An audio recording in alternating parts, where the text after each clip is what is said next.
Pourquoi il est préférable de manger du riz complet plutôt que du riz blanc? Le riz est l'un des aliments les plus consommés au monde. Mais tous les riz ne se valent pas. Entre le riz blanc et le riz complet, la différence se joue surtout sur ce que le grain conserve, ou perd. Le riz complet est un grain entier.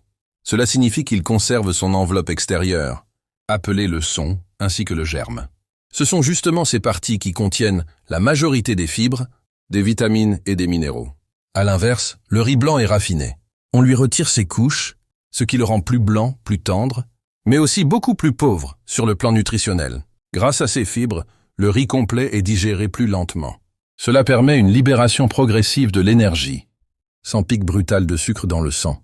C'est pour cette raison qu'il aide à éviter les coupes de fatigue après les repas et favorise une énergie plus stable tout au long de la journée. Les fibres du riz complet jouent aussi un rôle important pour la digestion.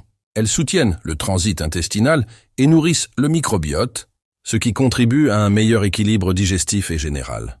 Un intestin plus équilibré, c'est souvent moins de ballonnement et une meilleure assimilation des nutriments. Le riz complet apporte également davantage de magnésium, de vitamines du groupe B et d'antioxydants. Ces nutriments soutiennent le système nerveux et participent au bon fonctionnement du métabolisme. En comparaison, le riz blanc est digéré très rapidement. Il provoque souvent une montée rapide de l'énergie suivie d'un creux, ce qui peut donner faim peu de temps après le repas. Ce n'est pas un aliment mauvais en soi, mais il est moins intéressant sur le plan nutritionnel lorsqu'il est consommé régulièrement.